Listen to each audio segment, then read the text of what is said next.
Welcome into No Punt Intended, everybody. Presented by Club Fantasy. Same as last week. I'm your host, Joshua Hudson. Joe needed a week off, the whole day job and all that jazz. Joining me, as always, Ryan Weiss. Thank you, buddy. It's always a pleasure having you on.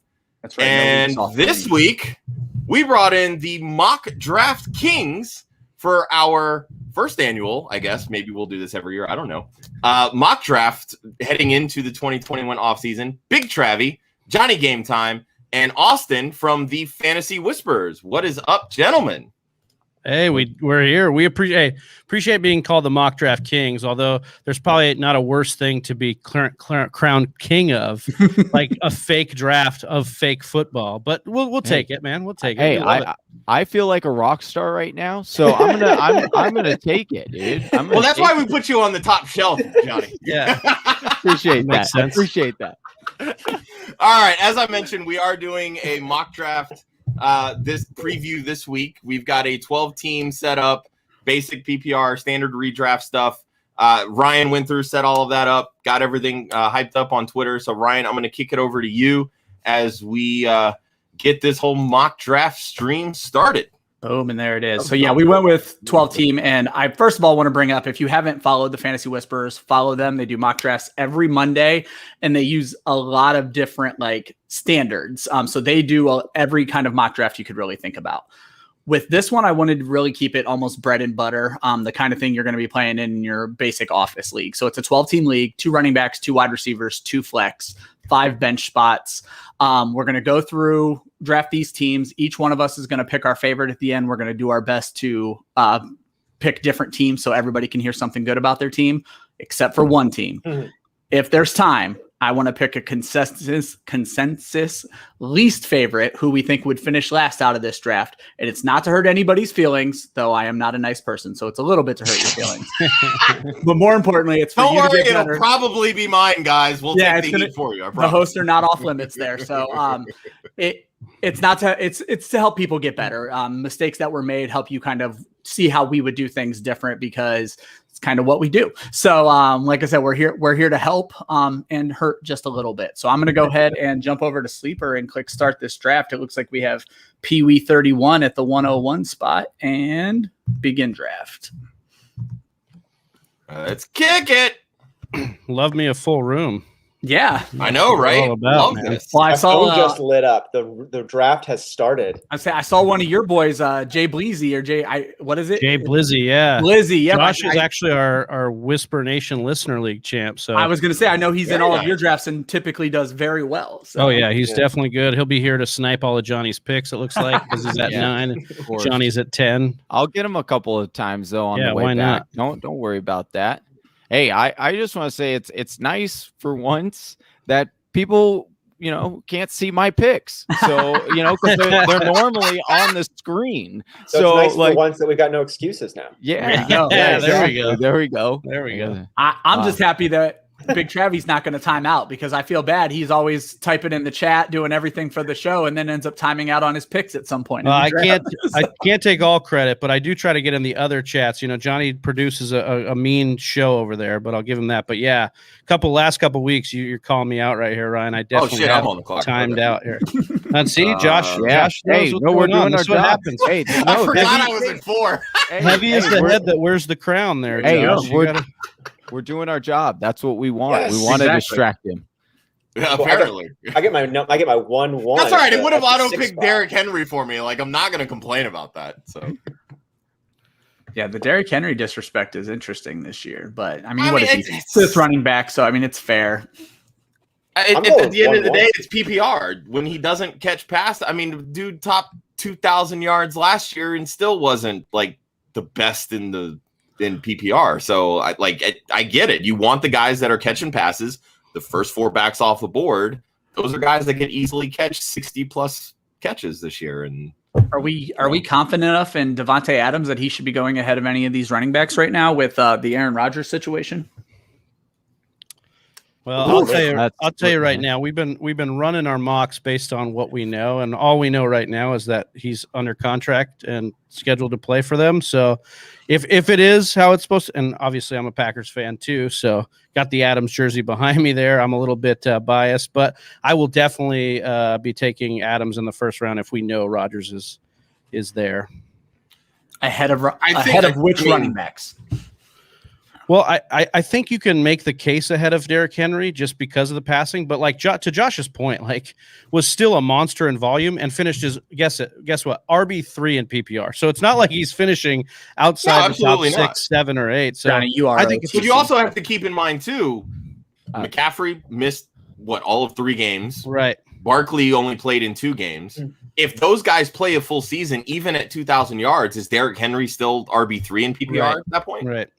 Yeah, I think Derrick Henry is going to be better this year than he was last year, and he was amazing this year, and he's amazing the year before this. I think this could be the year where we see the climax of Derrick Henry's production come out, but everything is working in his favor. Darrynton Evans is not a real threat, even if he's coming in as just a scat back role. They didn't load up on any new pass catching options. A.J. Brown gets a big bump up from that, and we've all seen the workouts, and it looks like he's committed to actually leveling up a bit, and Vrabel's running that entire system through Derrick Henry, so he might lose both of his legs this season, but I think he's got a good shot at breaking 2,000 yards again. And we saw him at least getting mentions of more pass catching work involved. So that he could be knocking on the door of history if that actually happens. The good news is that even if Derrick Henry's, legs fall off, halfway through this, he'll still be he'll still be the size of a regular human. So it's fine. It's fine. No, I want to bring this up really quick because Cam Akers was RB10 off the board. We saw a couple games. Yeah, we saw a couple games last year where he got very heavy volume. There's been a lot of coach speak this year about McVay saying that Akers is the workhorse. Everybody in the fantasy community seems to be eating this up. Are we ready to crown this guy after really nothing last year? Yeah, first round's a little expensive for me. I think where he was going at the beginning of this offseason, you guys talked about, your guys' first mock. When we were mocking in February, he's coming off at the end of the second. I think it's a your guy thing, but honestly, Fred Breezy probably could have waited and got him in the second round here. Didn't need to take him in the first, but yeah, to me, it's a little bit too much of an if situation for me to be taking him ahead of other running backs or wide receivers that are clear main veins in their offense, especially in PPR, because I think Darrell Henderson is going to finally step into that role, especially with Malcolm Brown gone. You're going to see more of a 50-50 split where Akers is going to see a lot of carries, and that's great, but targets are way more valuable, and I think that's where Henderson's going to kind of table his value.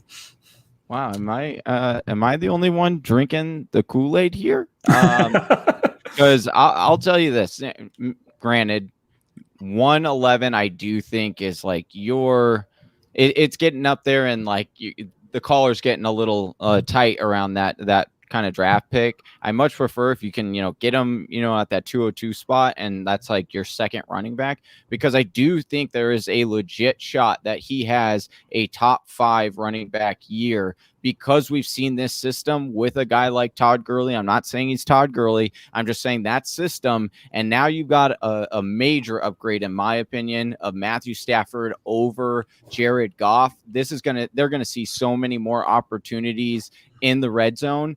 And if he is the guy, which once again, down the stretch, they really leaned on him, and I don't see why they would change that narrative. Sure, they might give Henderson a couple more touches here and there, but Cam Akers, they drafted him to be a workhorse, and he showed that he could do it down the stretch, coming back from, a broken rib, or was it a displaced rib, something like that? Yeah, I think it was displaced. Yeah, displaced rib. So, I mean, he had some toughness in him, and I do believe there is a path for him to be a top 5 running back. Now, again, I think it is risky taking him in the first where he is your RB1, because if that does fail, we've seen that happen all the time, where a small sample size doesn't actually lead to a full-time production over a year. That could be very risky. It'd be hard to come back from. But if he's your RB2 and you go back-to-back RBs, I love that play. It's interesting to me seeing these running backs that are going off here in the second round. And, you hear a lot of talk about draft strategies, going RB to start, 12-team leagues, look, we all know the tier breaks. Like, it falls off pretty quick at running back. And I feel like instead of taking these bona fide studs at wide receiver, we're reaching for these RB2s. I mean, I'm looking at, Gibson, Swift, which again, I don't think they're reaches in the sense that I think they will be very productive running backs that will take leaps in the second year. But J.K. Dobbins, I think there's still a lot of uncertainty, especially with Lamar Jackson being the dominant runner there. They still bringing in Gus Edwards. I understand the absence now of Mark Ingram, but he wasn't even that great last year, wasn't taking that many carries the tail end of the season. And you're taking these guys over an A.J. Brown, who's likely going to see an increase in targets, Calvin Ridley, who was a wide receiver 1, DK Metcalf, who was a wide receiver 1, Stephon Diggs, who was a top 2-3 guy last year. I don't know that makes sense in my eyes. And if somebody has a differing opinion, please, let's hear it. Josh, your OTC. Well, for me on this one, I went back and forth between A.J. Brown, who Travis and I have spoken a lot in the last couple of weeks about his possible top wide receiver finish this year. I think he's got a lot of things going where A.J. Brown could be a top 3 wide receiver this year. DK Metcalf right there as well. He's improving, and if that route tree takes a little bit of a bump and Russell Wilson gets calm, he's going to cruise top wide receiver production all season long. For me, it was just where did that tier break at the running back position? And for me, CEH is that last running back who has a shot at being a bell cow, being involved in the passing game, being the goal line, being somebody who could do it all for you. Does that mean I think that he's locked in to do it? No. But I think he actually has a legitimate shot, and it's more likely that it's going to happen, especially with that improved Kansas City line. And then there's just wide receivers further down the mix that could be this year's Stephon Diggs, could be this year's DK Metcalf, that I'm more interested in taking a stab on than getting a for sure type thing at the wide receiver spot now and passing on one of those running backs who is a little bit softer than the first round guys, but has a lot of reasons to think they're going to be, if not elite, at least RB1, which, as you said, was harder to find. So that's where it comes from me. There is a clear break. Yeah. For me, I'll break this up into kind of 2 little segments, right? For me, I personally, as a fantasy player, I find it much easier to stream a wide receiver position than it is for me to grab 2 what I think are solid running backs.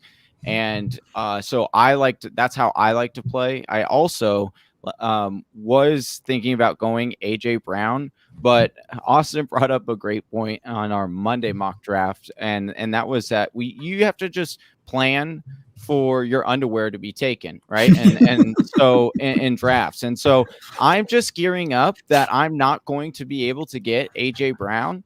And so I am trying to figure out what teams look like without him on there. So, but with that said, I absolutely love AJ Brown. If this was, kind of a little bit more of a league where we were more indefinite and we're going to make moves beyond this, I do think I would try that anchor strategy of basically what Johnny's saying is if he was trying harder, he would have drafted AJ Brown, but he's not trying that hard. No, so don't worry about it. I'm not. I don't. When his team is voted the last place team, when we get to the end of it, it'll just be because he wasn't trying that hard. That's why I paused during that whole thing, because I was rewinding that conversation in my head. I was like, this is not what I want to come out. I'm not. I am trying. I'm going to find the point before I finish. It's like the Michael Scott quote where he says, I just start a sentence and I don't even know where it's going to end. I just try to figure it out. We'll get there together, though. Yeah. But Johnny brings up a good point, though, because when you have players, and we've all talked about this in mock drafts before, the whole get your guy mentality.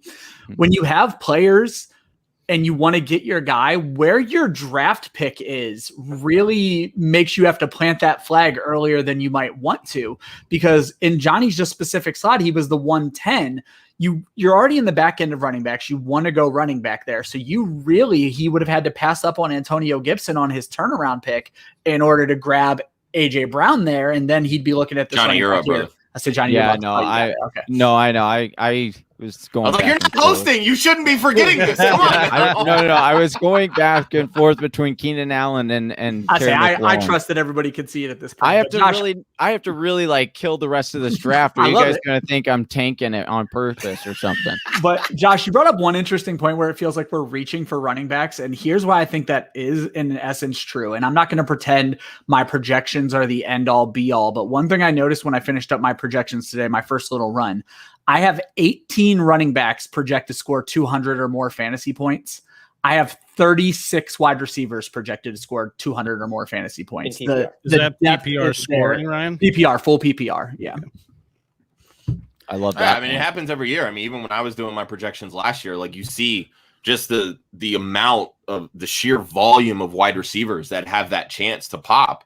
And you know inevitably that it's not going to happen because of injuries or, inconsistencies or whatever it may be. But the same thing holds true even at the running back position. And I just feel like that there's so much more reliance on running backs just because of a scarcity standpoint that at the end of the day, you're still just trying to score fantasy points. Yep. So instead of reaching to fill out a certain position, just grab the guy that's going to score more points. And to Austin's point earlier, it's not just a scarcity at the running back position, because I actually would argue that we've increased from last year to this year, given the second-year guys, Antonio Gibson, J.K. Dobbins, DeAndre Swift, guys that are getting pushed up into the running back room that we're drafting ahead. But once again, like last year, we've got rounds 3 through 7, 4 through 7, whatever you want to say, littered with wide receiving talent that each one of them we could be like, oh, this guy's going to crack. This guy's going to be this year, as Austin said, Stephon Diggs. This guy's going to be this year's DK Metcalf, who takes that step ahead.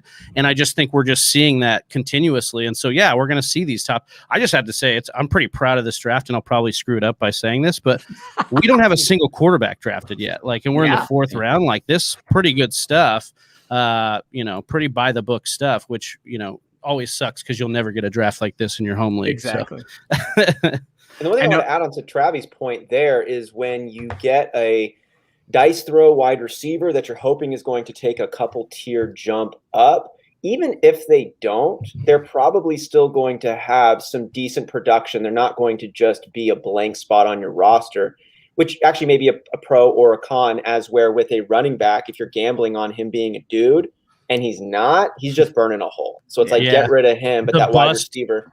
The low is lower with an RB that flames out than it is with a wide receiver who can at least, recoup, especially in PPR, I would say. Which maybe is actually and to that point. Yeah, and to that point, I mean, we see Myles Gaskin here going in the 4th round. There's a lot of very much unknowns, and then right behind him is Mike Evans, who has 7 straight years of 1,000 yards. Right. What is with at that point, it feels like a reach because you're just trying to fill a starter spot versus grabbing the guy that is going to put up fantasy points. Josh, you know what we say on our channel when guys do that? We say, just like Woody, reach for your guy. That's what we always say, man. Josh, you're so right about it, though, and I saw it happen last year. What I kind of coined as the emergence of the floor play running back, and there were so many more floor play running backs that came up, and they were littered across the waiver wire. You could grab a guy who's going to be getting 5 to 8 touches, maybe be a Gus Edwards or whatever different running back Miami was rolling out that week. There was somebody that you could get in your lineup that was going to get you 5, 6, 7 points, which was a little bit of a departure. So I agree with you on this one. For me, a lesson I took to heart last year, I think it's echoing what you were talking about here. I'm going to be fading on all the Myles Gaskin types for me, just because I could grab instead somebody who's got some more oomph or some more ceiling to him. Because the Gaskin type, I took, Damian Harris and Sony Michel. It was a mortal sin that I took last year, and they were just so boring. You know what I mean? Oh no. Good. Yeah. I got my guy. Are you unbelievable? I got my guy. What is up with this? How am I always in mock drafts where they auto pick? I didn't auto pick it. I clicked it. Where they auto pick great players. I was going to say he should not have been the pick. So I think he got it in right before the time went out. So. Okay. Yeah, no, I got it. It gives you a little bit of a leeway there. It's time's up, but if you click it, it still lets it go. Boom. Oh man. Well, another interesting point. Go ahead, Ryan. Another interesting point to what Austin's saying, though, is not only not reaching for a guy like Gaskin, and I'm a huge Gaskin advocate, like I love him, but you don't know how far he might actually fall. So why not take the guy with Boom? And you might be surprised that he's actually sitting there again on your next pick if everybody else has a weird distrust in him. Because what's very interesting about the Miami situation, just Gaskin in specific, is they lean on their lead running back. If you look at Miami's overall box score, it looks like they used a lot of running backs, but that's not what they did. They used whoever was healthy that week, and they leaned on their lead guy. Right. Now, I didn't like the quote from Gaskin this week that the playbook is changing greatly. Yeah, I'm hoping it's just the change in the playbook and not the change in how they're going to use people, because that could change Gaskin's value immensely. Well, with a completely different offensive coordinator, they could have a very different philosophy when it comes to utilizing the running back position. Yeah. I mean, Chan Gailey, for the most part, it's always been a guy that he's going to handle most, that lead running back's going to handle at least 60% of the touches over the full season.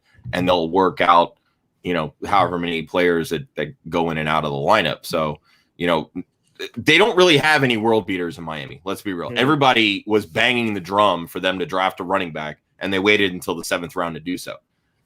Maybe they liked what they saw from. No, that's it's smart to not spend high draft capital on a running back. Yes, I agree.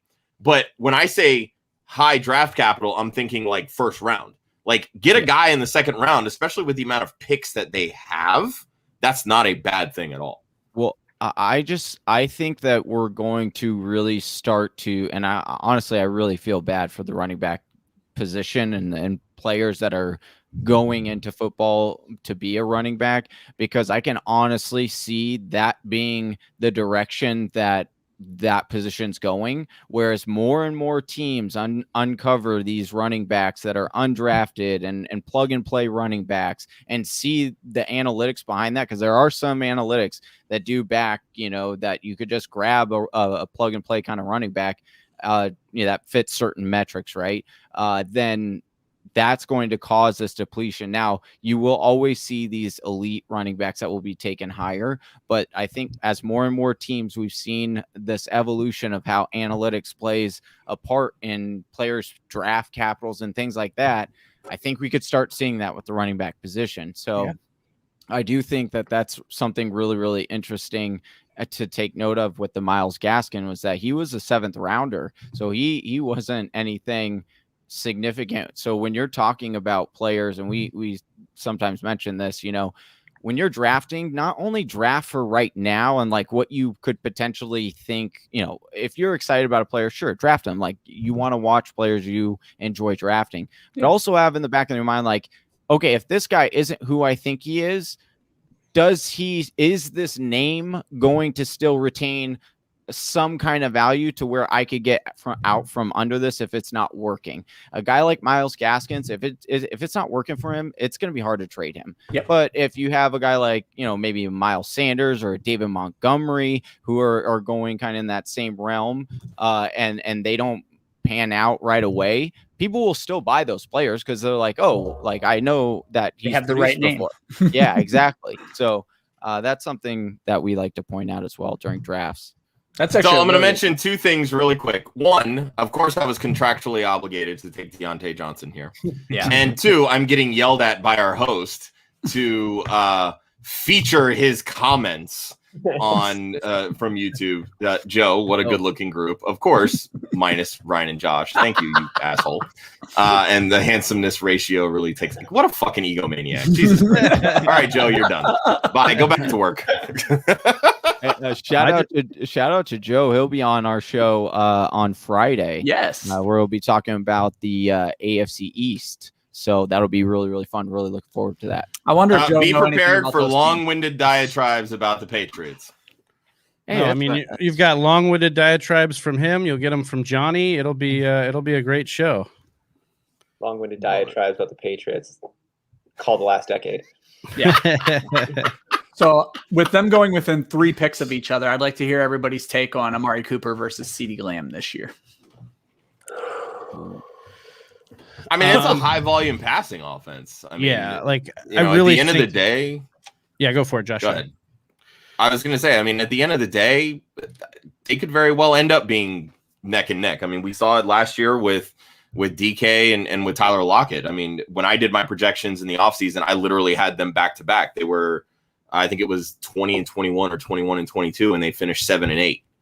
Like it, you know, you could very well see the exact same thing this year in Dallas. If Dak comes back and is healthy the way that we all expect him to be, Cooper, I think, is going to be his guy because he is the X in that offense. Yeah. If they keep Lamb running through the slot, if he catches the ball, because he was, I believe, second or third in the league in drops last year, and everybody wants to rip Deontay Johnson for that, yet they're giving Cd Lamb a pass. I didn't know that. Yeah. So wait, can you repeat that stat one more time? I said Cd Lamb was, I believe, either second or third in drops per Pro Football Focus. I think he had like 8 drops last year. Yeah. So, but again, like everybody's talking about Deontay Johnson being the drop guy when Cd Lamb had plenty of drops himself. So, I mean, you're talking about what, a second-year guy versus a rookie?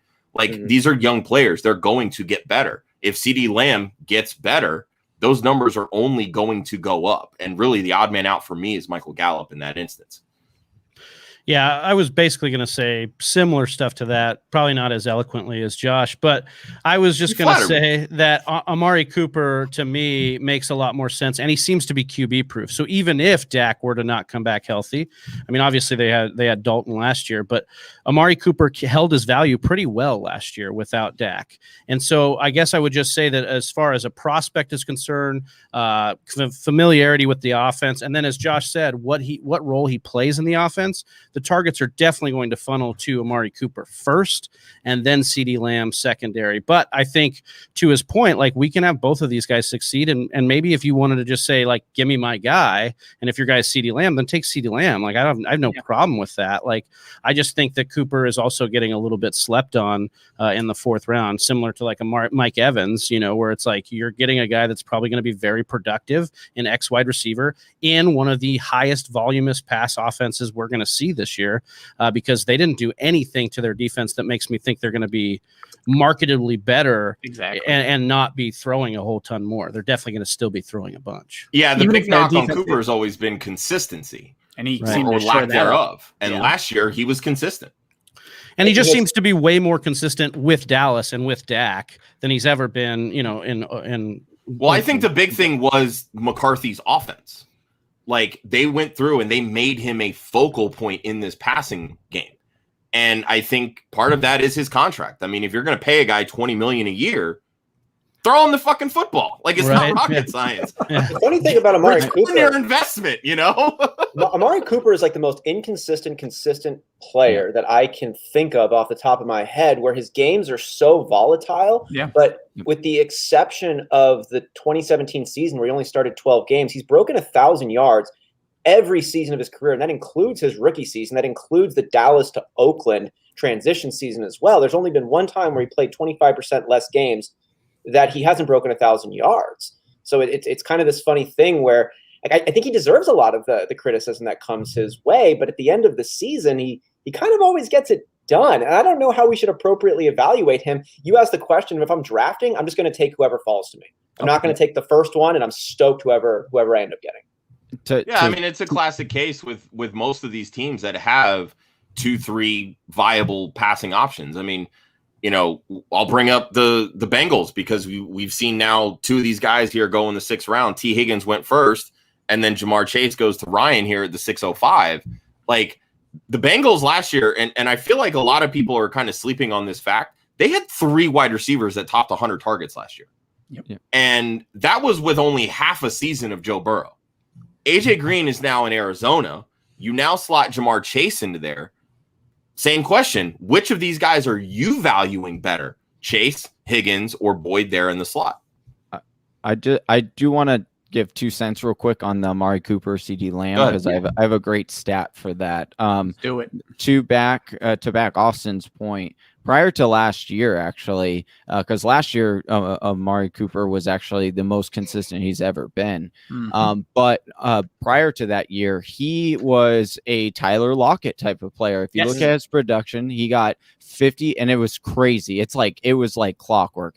55% of his total fantasy production came from 4 games every single year of his career up until last year. And so that was why I'd always stayed away from Amari Cooper and went with the Michael Gallup at the time, because I was like, well, Michael Gallup will still have his games. This is good offense, but I don't want the inconsistency of Amari Cooper, and I want to pay up for that. And so that was kind of how I was seeing it. But with Cd Lamb, it's interesting because I like the fact that he plays in the slot a lot, and he's a true alpha. I think we can all agree that once, we would project in the next 3 years that Cd Lamb will be the alpha in Dallas. And so when you have a player like that in the slot who can consistently take advantage, every single play, or has the potential to do that, I think that that's where I get caught up with Cd Lamb and saying, okay, I would be willing to do that and pay for that. But I would also agree with Austin saying, like, I'm down to get whatever one comes later as a second one. And I think that that's great value. That's exactly how I'm attacking the Bengals 2 wide receivers as well. I was looking at Higgins and Chase. Chase on Sleeper's current ADP is a little bit further down. I was going to gamble and see if he could make it another round for me. But then when Higgins went, I was like, well, that's the end of that. Because I wanted Lockett or Higgins as the wide receiver 2, and then was going to hope to land Chase as the 3. They both went, and that's get your guy territory. I wanted Chase as my wide receiver 2. I think he's going to have a good season. So I just had to grab him there. Is Tyler Boyd out? Are we out on Tyler Boyd now? Yeah. I'm a notorious Tyler Boyd hater to begin with. I still think he sees over 100 targets. I think he's going to be productive, but I don't think he's even going to be wide receiver 2 productive. He's going to be that back end or front end wide receiver 3 who has an occasional good week.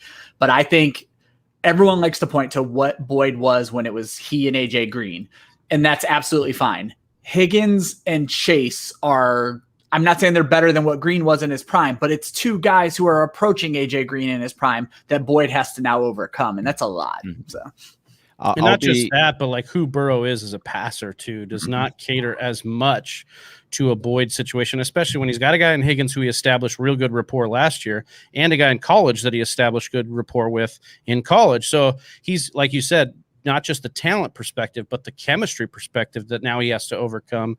And Boyd's just, his drop off from Andy Dalton to Burrow was very clear, 7 to 5 targets per game was the drop off. He's definitely not a guy that gets peppered as much.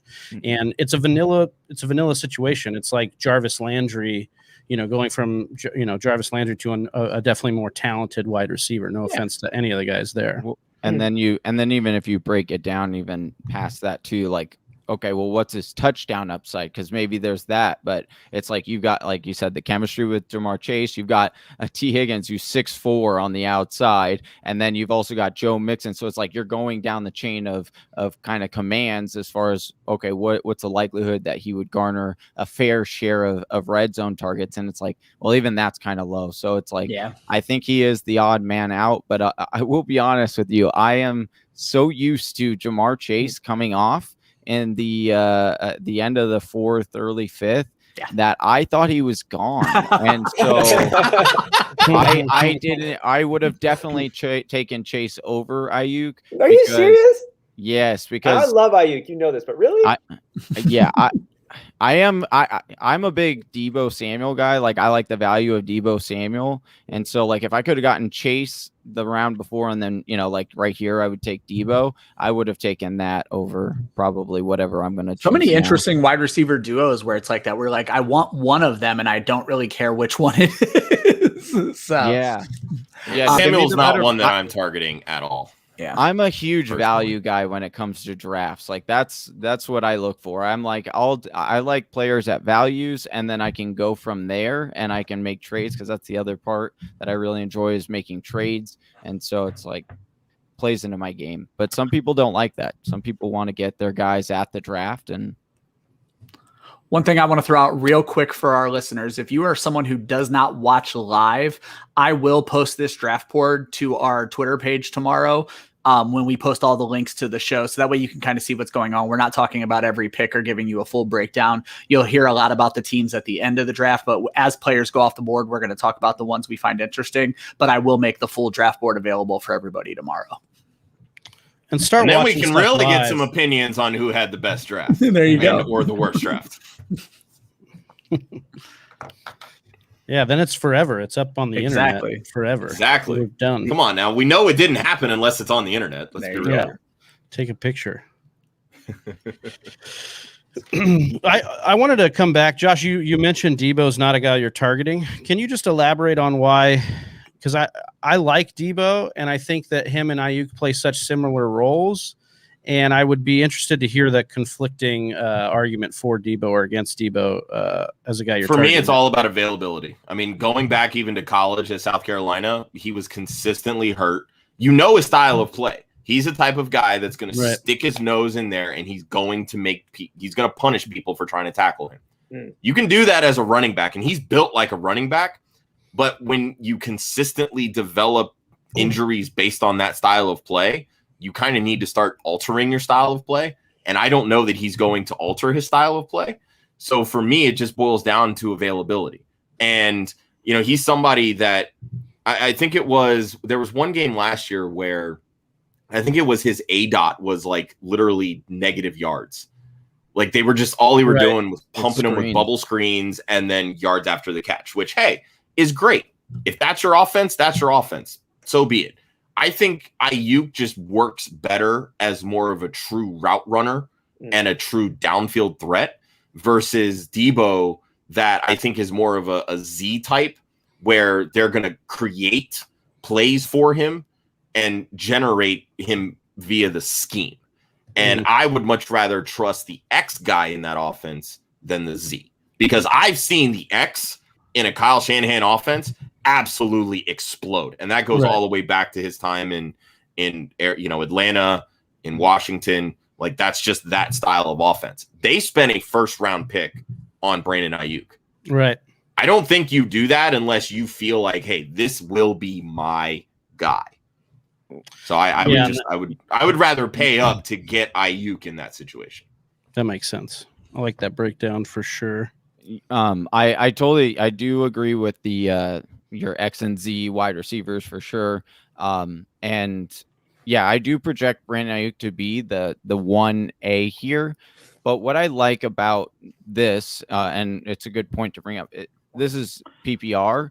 And so I don't care if it's a bubble screen or not. I actually prefer it because then I'm getting 1 point, which is basically equivalent to 10 yards for doing absolutely nothing.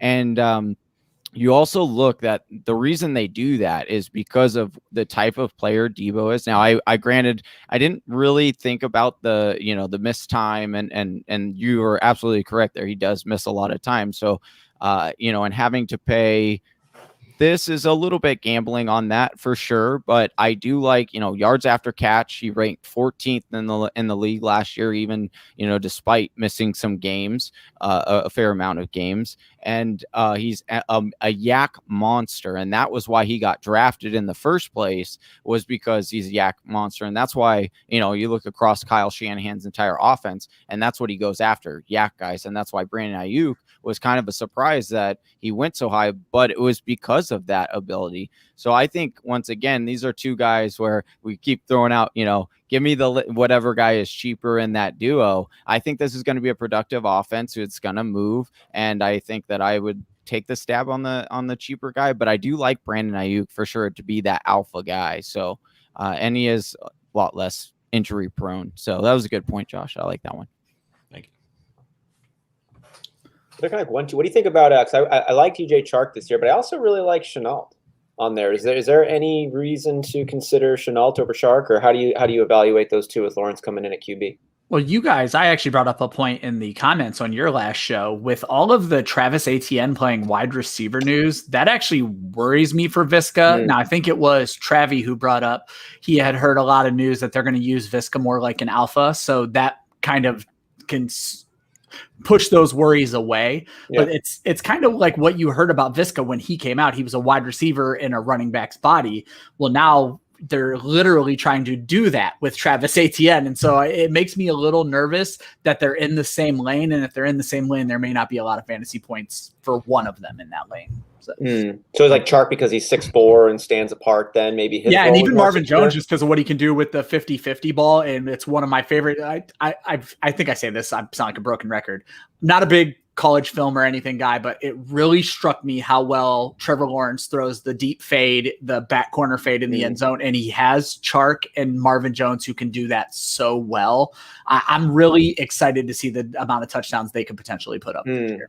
I think we're a year Great early. pick, Travy. I was staring him down. I couldn't Sorry, talk myself out of it. I was like, I gotta take it here. I think we're just a year early on Laviska. Says I would project him because he is a very nice. He would project kind of in that alpha role, but I think because this is the last year for Chark on his contract, and there's been a lot of speculation, rumors that they aren't going to re-sign him. So it would make sense that they're starting to groom Laviscus in that way to be like, all right, hey, learn from Chark, how to be this alpha role. And so I think it might just be a year early. So if you're in Dynasty, go out and try to get him.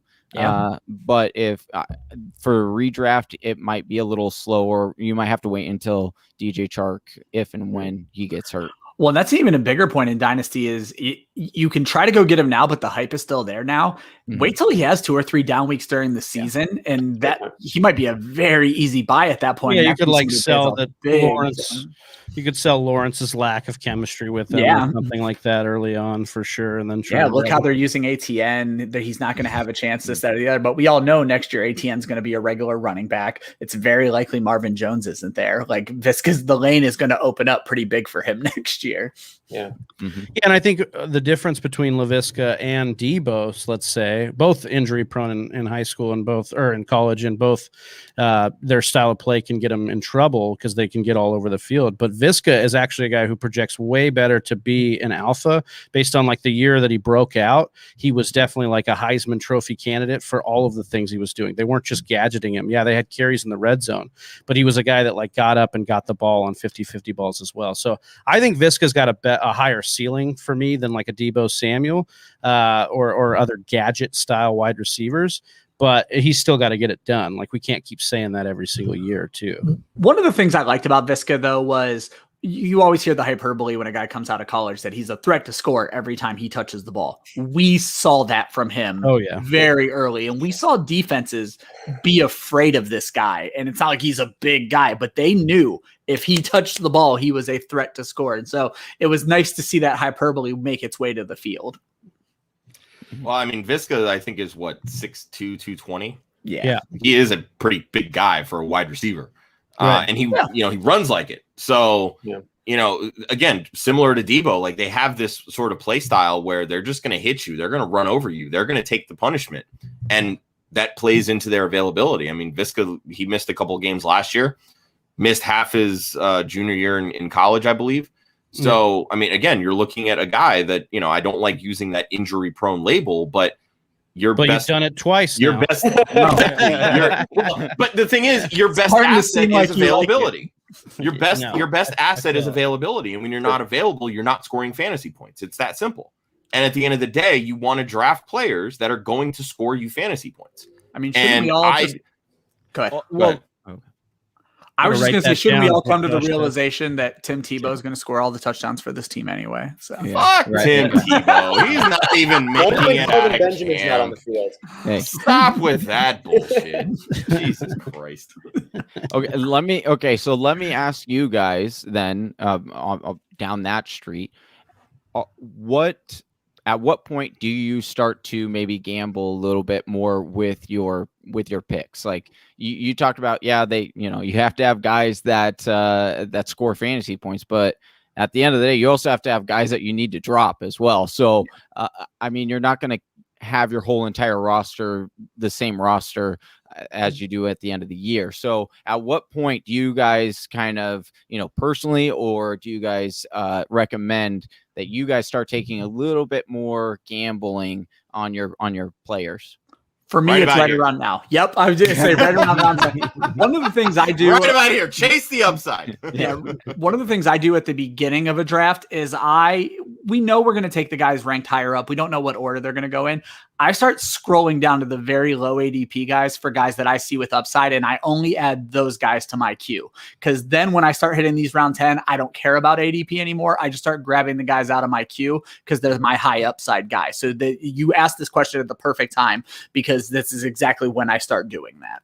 And to Johnny's point about preparing for your underwear to get snatched, that's like really the best way to go about it. Because I always find myself just before this trying to say, doing what I should be doing, finding a guy who still holds value and maybe he's got a little bit of upside, but nobody's really excited about him. And you're really taking him just because you think you're supposed to. And let me get this wide receiver 5 just in case.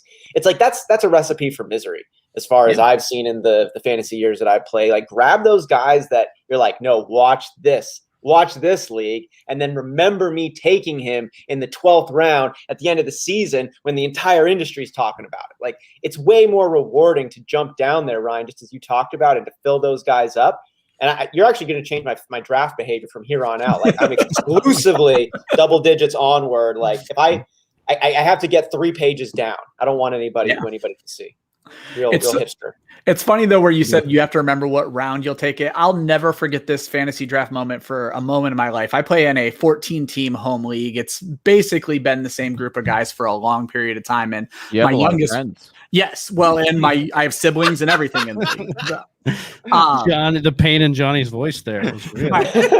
My youngest brother, who is 10 years younger than I am, and I kind of got him into sports, and we love football. We love fantasy football. Well, he's been in the league basically since its inception. And the year before this guy blew up, he took him far too early. So you talked about getting him late. My brother made sure he was going to get his guy. So he took Cooper Kupp in the 5th round of this draft. We do 3 keepers, and he took him in the 2nd round. So essentially the 5th round of this draft. Literally, there are 14 people in this league. My brother and I knew who Cooper Kupp was, and that's only because I worked in fantasy and had to know who Cooper Kupp was. People didn't know how to spell his name. They had literally no idea. Cooper Kupp blew up that year. My brother instantly changed his team name to Keeper Kupp and has held on to him the entire time. But he holds it over our head to where, yes, he overpaid. I'm like, dude, you could have got him with the last pick and had an even bigger joke on all of us. But like, that is his like discovery and crowning moment that he talks about to this day. So get your guy. That's so great. Awesome, man. You're like, oh, I knew I shouldn't have told you. Anyone to come to mind for you? Joe's first dynasty draft, where in the 1st round he took Marcus Mariota because he wanted to get his guy, and he thought it was like Madden where you start with quarterbacks. It was the most funniest thing ever. Do you guys know a little on our league of record, Toltem as it's called, our essential player mascot is, and it was because he was taken. I might just go and blank on his name right now. Johnny, who's our mascot? Ricky Williams. Ricky Williams is our league mascot because year 1, 11 years ago, J-Bone, as his nickname was, his girlfriend loved football more than he did, and she was a Ricky Williams diehard. And she said, you take Ricky Williams with your 9th overall selection. And so J-Bone took Ricky Williams with his 9th. And this is when he was in Baltimore. He's a backup running back in Baltimore. Dude, keep in mind you for when this happens. And then Jeremy went on to go 0-12. And he's the only person in our league history to ever not win a game. And so our last place trophy is called the J-Boned. And you have a jersey that has J-Bone on the back. But now we have Ricky Williams on our championship belt. He's on the loser one. We had he actually chimed in and shared a little video with us for last year, sharing support. Awesome. I think one of our buddy's partners got that to be done. And it was classic because when she said, she's like, you're picking Ricky Williams. Like it was not a decision. Yeah, no options. And like, we were all like, oh, I don't know if you should do that. And she straight up like shut him down and the whole league. And she was like, I'm paying his deuce. He'll pick whoever I want. I was like, whoa, all right. Sure enough, Ricky Williams coming off. I'm so That's funny. See, you mentioned Ricky Williams. I figured it was just a league full of stoners. Yeah, but hey. we did go to NAU, so we did go to NAU. I love That's a not so silent partner right there. Right. dang it, Gus Bus came off. I was really hoping you'd fall to me. Yeah, that wasn't happening. I'm basically throwing darts at running back, so I'm taking everybody. Yeah, I did a little modified zero there, Josh. Yeah. My queue is depleting quickly. I was sad to see Gus go. I bet you Josh is wishing he would have taken, Najee Harris or David Montgomery over Stephon Diggs in the second round now, huh? Not even a little bit. Give me as you see all these wide receivers that you're like, oh, I like him. I would take Dude, him. I have like 4 wide receivers right now that could very easily see 120 plus targets. I will take that all day, every day. I won't argue with that. Actually, I actually looked at every single one of your wide receivers before you drafted them, except for Stephon Diggs. So well done. I thought about AJ Brown there over Diggs. I was that close, but I was like, you know what? Nah, him and Josh Allen, they're going to be QB1 RB or wide receiver 1 this year. I feel it. But I want to touch on Travy's pick here in the 10th round. Tyler Higbee. Come on, dude. Did we not learn our lesson after last year? Yeah, a little bit different. Over Logan Thomas, mind you. Little bit different that he doesn't have Gerald Everett on the field with him this year. Went to Seattle. No, he's got Bryson Hopkins. He's got a much better quarterback throwing him the football, who has a history of loving his tight end as well. So I'm buying on Higbee. I think it's just worth the dart throw here. Logan Thomas, I get everybody. I mean, I was in between the two of them, but I like Higbee as well. And I'm really buying into the discount you can get this Rams offense is on a whole, just with Matt Stafford coming to town. And I think this is an offense that is proven when it's clicking with a Jared Goff to be one of the top offenses in the league. Imagine what it could be and what could open up with Matt Stafford and more opportunities there. So, yeah, I mean, you can hammer me home, but it's a 10th round tight end. I get you 100%. You're throwing darts at the tight end position after the first 3 rounds anyway, when the top 3 guys go.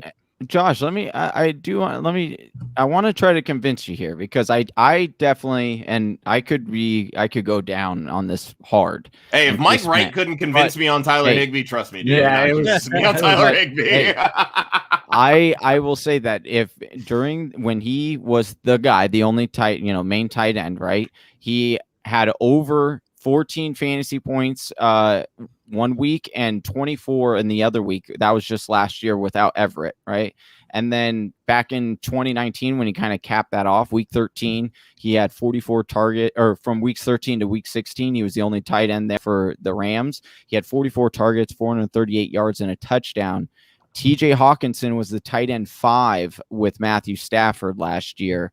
I'm just saying, with no more Everett there, you could really see Tyler Higbee step up and be that main starter. And if that happens, you're getting him, in the 10th round. I actually really love Tyler Higbee.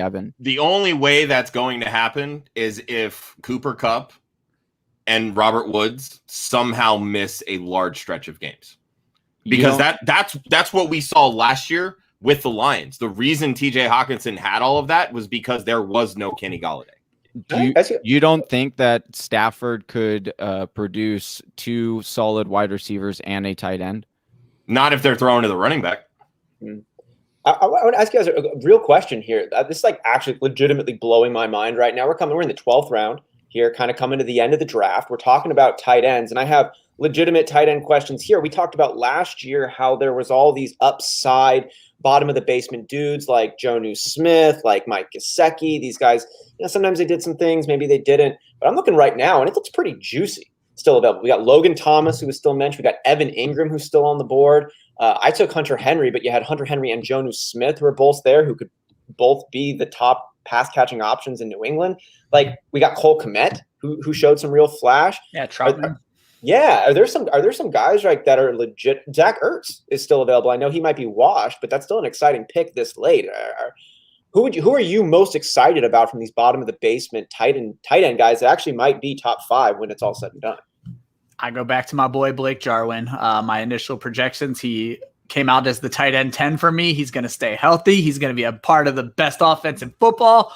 Blake Jarwin, baby. If you're going late, go Blake. I just had to drop him off of my dynasty team to make roster. This limit, segment is so- sponsored by Linda. Yeah. From Fantasy Yes. Football Confidential. I just one last point I want to say on Higbee is only 7 other teams are returning not returning more targets than the Rams. So they have about 173 targets available.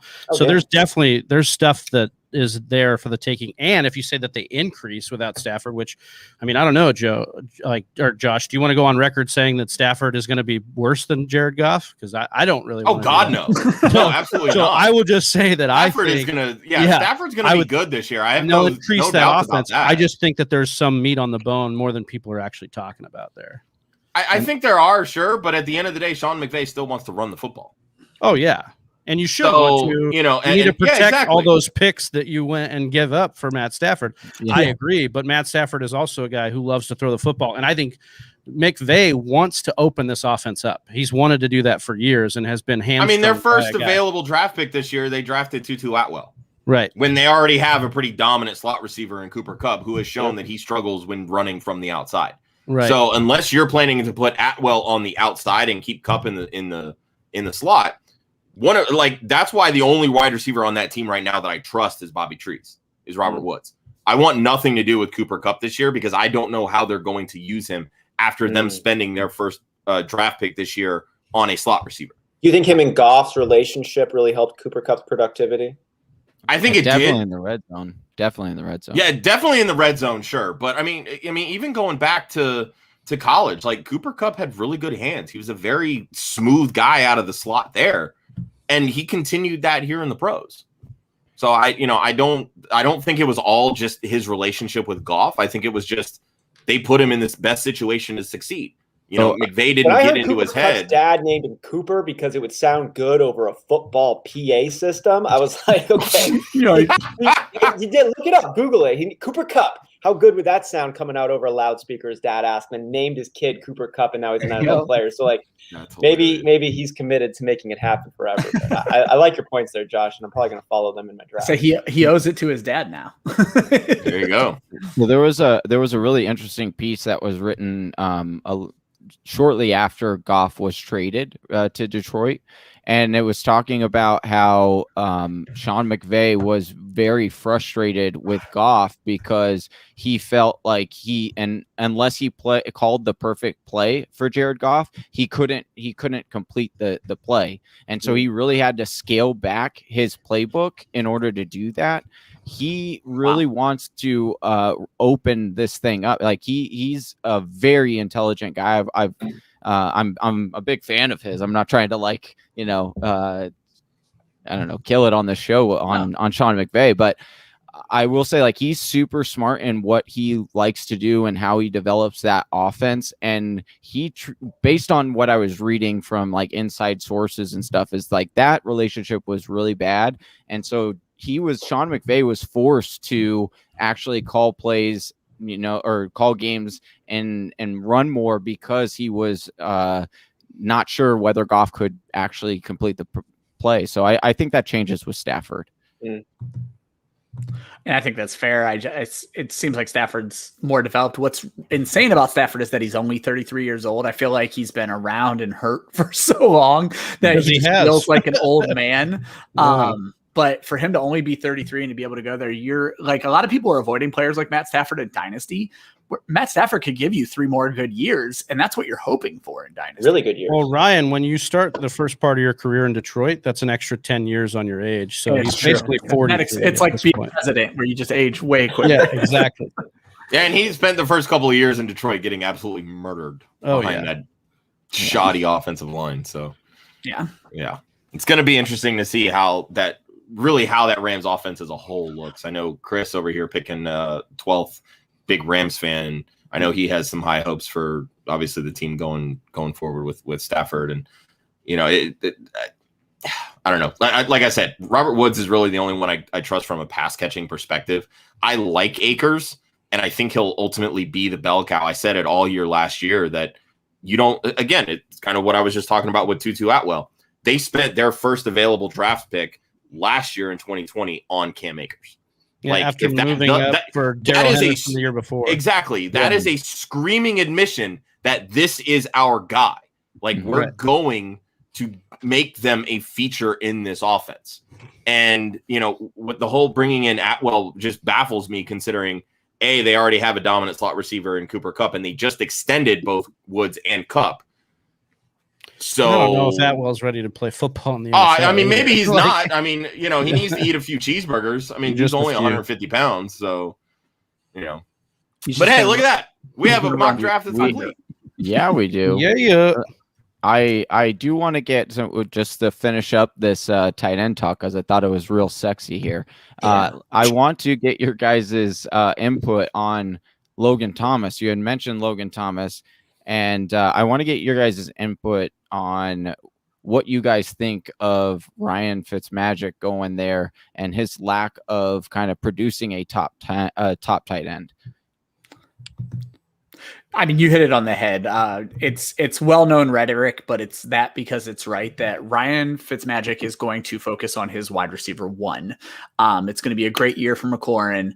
And while you could see Thomas suffer, it's not like he's going to completely fall off the map, I don't believe, just because we don't exactly know. Everyone's so happy about Curtis Samuel ending up in Washington, and I'm a little hesitant because he was wasted for years in Carolina. We saw him unlocked when he finally got away from that offense. Yeah. And then he jumps right back into that offense. And so I think Logan Thomas, at least for the first half of this year, is still going to be the wide receiver 2 on that team. And if he is, there should be enough targets in such a shitty tight end landscape that he's still going to be a playable tight end. I'm of the mindset, anybody who's watched our show knows I'm of the mindset, you either draft your tight end very early or you stream them. If I can land Logan Thomas this late and play him for the first 3 or 4 weeks until a matchup comes along that I like better or something, that's a great play for someone who likes to stream the position. I love that. I don't hate Thomas. I think he's still going to see some work, but I don't think he's going to have near the type of volume that he had last year. I know Fitzmagic is more of a YOLO guy, like he's just going to let it sling, but to me, it's going to be very interesting to see how they work him into this offense, because they have an absolutely smothering defense. They just need Fitzmagic to not fuck up, not turn the football over, and let the defense win them some games. He doesn't play that way, dude. Like, that's not his style. Square peg, round hole. Like, that's what they're trying to do with Fitzmagic. And I feel like everybody is talking about Washington running away with the East. And I think Fitzmagic is going to cost them more games than they want to believe. And I think you could see most Fitzmagic stuff ever. Like, it will be. Absolutely. We're getting all the hype, all the Ryan Fitzmagic stuff in the offseason going right now. And he's definitely going to be a guy that loses multiple games for them. That's just what he does. Yep. But I think it's definitely paired with that defense. That's going to be something interesting, because that defense alone kept them in the division race all year last year. That defense won them the division last year. Right. Yep. Yeah. Which, all right, guys, of course, didn't take much because everybody sucked. So. Yeah. I'm going to throw the big board up on the whole screen now, and we can jump into picking our favorites. Oh, no. Where'd we go? Does anybody want to start? I have mine. I'm just going to say that I have hands down the best wide receiver core. Great. You can't pick Just saying. Just saying. I'm not going to lie. Although I do like Chris's with Jones and Allen and Lockett. So are you picking him? Do you want to talk about him? What are you doing here, bud? I'm throwing out points. That's it. I was looking over the teams, not just throwing out points. And while I was tempted, to be honest, I liked every one of the Fantasy Whisperers team. But to no surprise, their league champion, Jay Blizzy, came in here and killed it again. Started off with Chubb and DeAndre Swift, and then goes Allen Robinson, Chris Godwin, Cooper Kupp at wide receiver. Backs his running backs up with Mike Davis. This is a 2 running back league, so you can be a little bit weaker at running back where you just have to plug and play. Grabs my boy Justin Herbert all the way in the 7th. High upside wide receivers, maybe in Samuel, Rashad Bateman, T.Y. Hilton, and then manages to land J.D. McKissick, who might also be a PPR nightmare later on in the draft.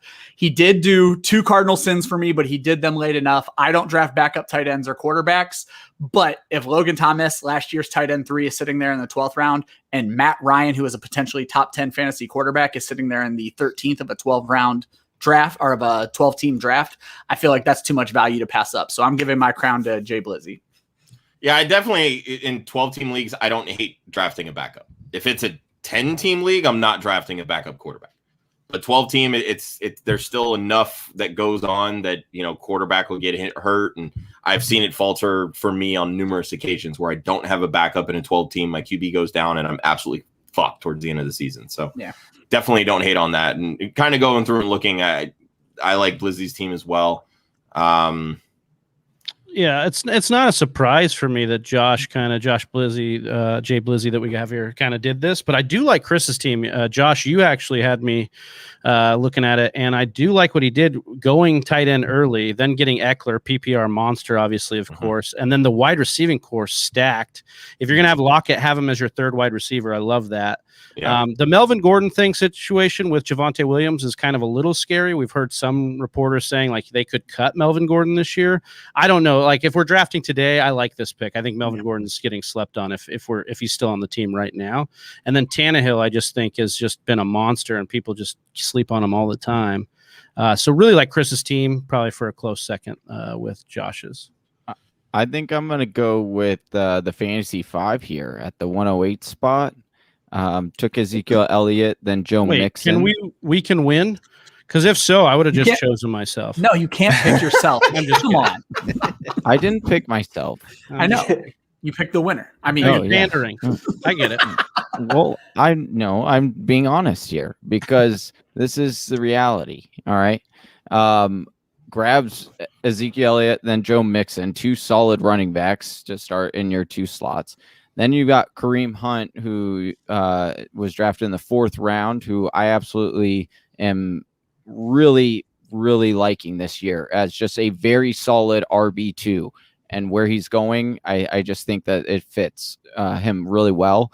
Even if he doesn't get that massive workload, like I don't think he needs it in order to be very, very solid running back for you again. And that's like your flex play there. Justin Jefferson as the wide receiver 1, even though you got him in the 3rd round. That's unbelievable. I was a little shocked by that one. Yeah. And then Mark Andrews. I'm a fan of Mark Andrews, although I'm a little surprised you took Mark Andrews. I'm not, but he's the last viable option. If he gets to me in the 5th, I will hate pick him every single time. I mean, fair enough. And again, Jamar Chase as your wide receiver 2. I like that. I think that there's a lot of upside there. And Javonte Williams, big fan of his.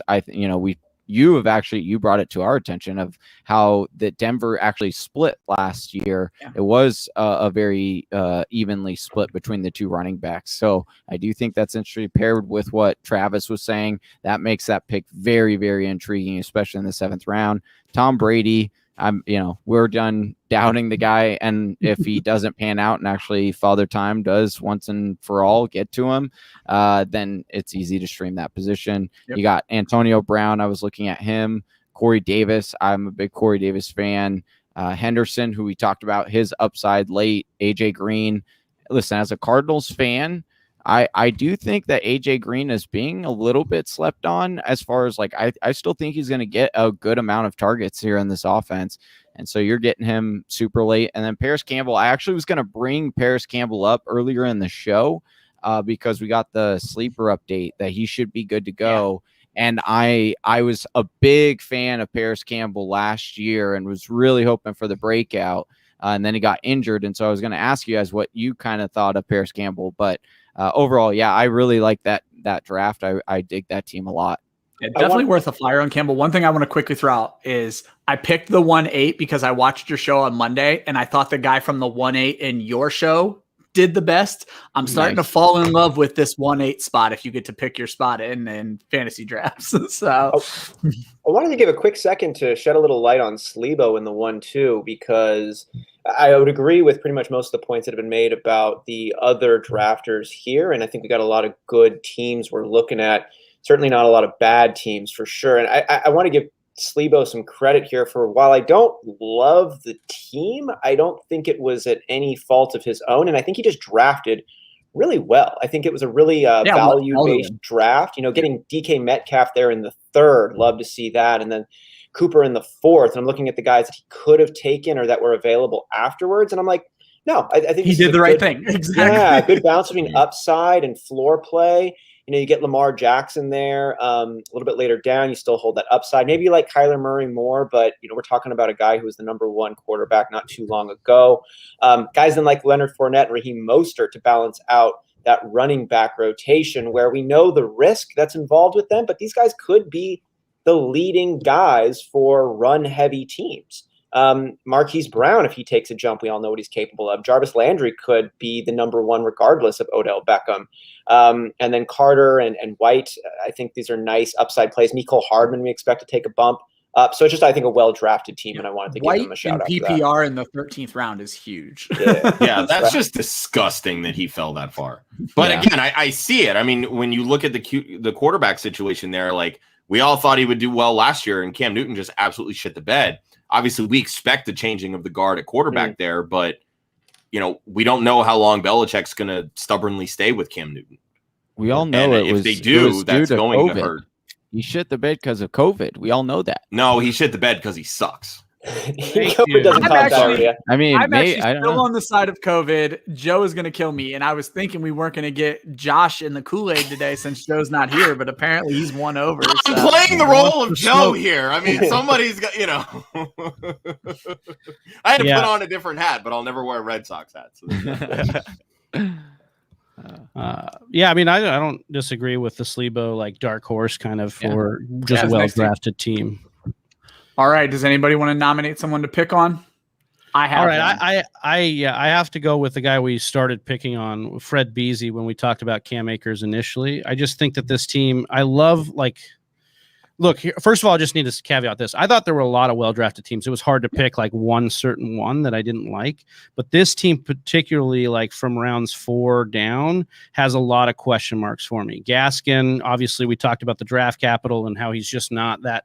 He's not a hugely talented guy, so we'll see. Adam Thielen with the emergence of Justin Jefferson, T. Higgins with Jamar Chase coming to town, Hawkinson with Jared Goff, Jalen Hurts when his own team maybe doesn't like him. Maybe Josh can shed some light on that. Chenault, we talked about maybe too much of a gadget. I think he is too. I think that makes sense. But just this one had too many question marks for me to overcome versus some of the other ones that I liked.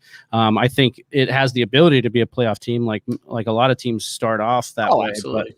But this one just it's not rubbing me the right way, so to speak. I actually like his team. I'm going to get myself in a lot of trouble, especially because this person Faith won the last draft that I did with her, and that's Faith. Yeah. And I was talking Faith up all the way before this show, but she drafted 2 quarterbacks in the single-digit rounds, which is a huge no-no for me. Still drafted 2 tight ends, and I hate Josh Jacobs and David Johnson. She basically lost me from that point forward. Mm-hmm. It's not a bad team. And if Devonta Adams is Devonta Adams, again, this is a team that with Russell Wilson, she could put together and make a run.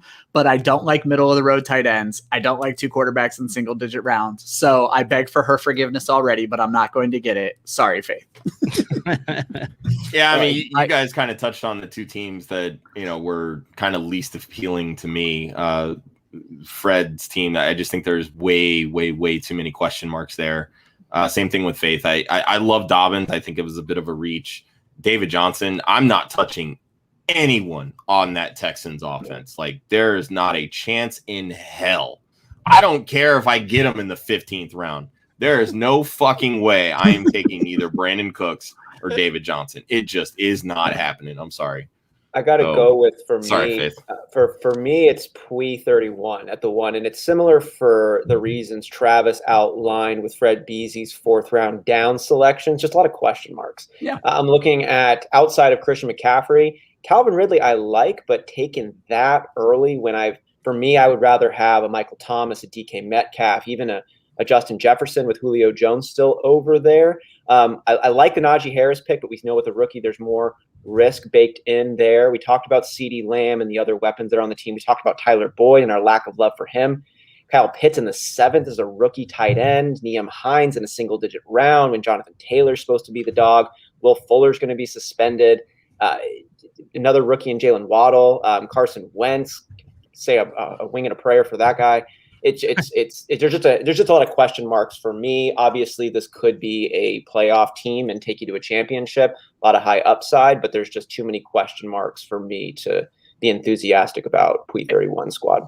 And we talk about this on your show all the time when I'm on. Your draft position kind of really locks you into certain things. And if I'm picking on either of the two bookends where my picks are so far apart, you almost have to go QB late.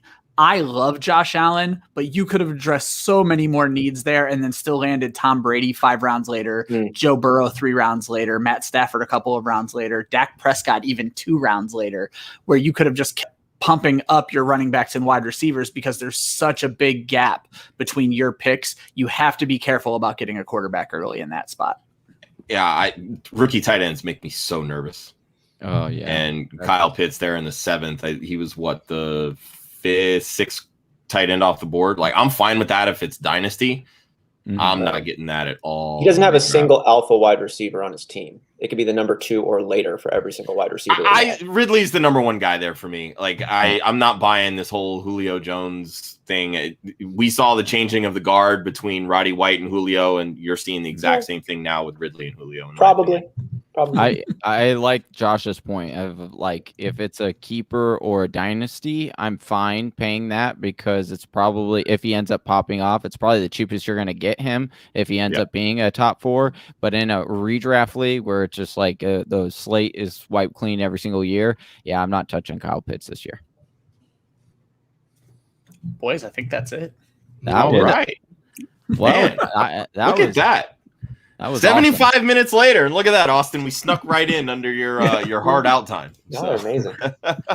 Gentlemen, I just want to say thank you so much for hopping on with us. 2 years in a row now, we've been a part of your mock draft marathon that you do, and finally we've been able to make it happen where we could get you guys on with us and shoot the shit and have some fun. So I really appreciate you guys coming on, and sad that Joe missed it. Even though he was, hovering around in the comments every once in a while. Yeah, look, he's an MVP. He's the talent of the show, apparently. So he gets to do whatever he wants to do. I know how that opinion goes. solely belongs to Joe. Let's just drop that, okay? Look, I know how that goes, being on the show. So, like, I get what that's all about. No, we appreciate you guys having us. We appreciate being in here with your guys' people, and love to see Faith and Joe in the chat, even though we couldn't see them on the screen. And we're just blessed to be on here, get to talk ball with you guys. It's fun.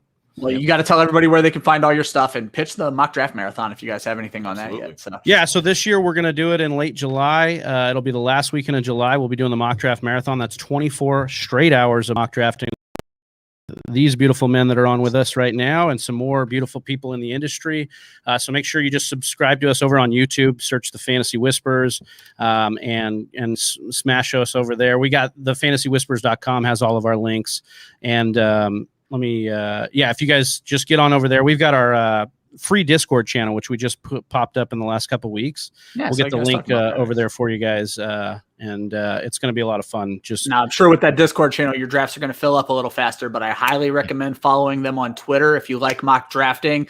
Basically I think it's about 2 Eastern, 5 Pacific. You guys put out the link to get in the draft, and then the show starts at 3, somewhere right around there. So it would be 2 Pacific. But actually, it's not even that. It's 2 Eastern for sure. So it's 11 Pacific. Yes. That's right. Well, we do that. I do that all the time. It's the worst. What's funny is I think you just did it on the last show, and then I literally just walked right into it. It's hard. It's not hard to do. No. It happens. Follow them on Twitter, join their mock drafts. You're always drafting with great people. You learn something every time. Sometimes they do guest. Sometimes it's just the 3 of them. They are simply the best. I'm not blowing smoke. You want to follow these guys. So appreciate that. Appreciate you so much. Fucking awesome, man. All right. Any last words before I go into this outro that I'm for sure going to flub because I'm not Joe? Because I'm not Joe. I believe in you. That's my last words. I believe in you. Thank you, Travy. I believe in you, Ryan. I believe in you, Josh. Man, you guys are awesome.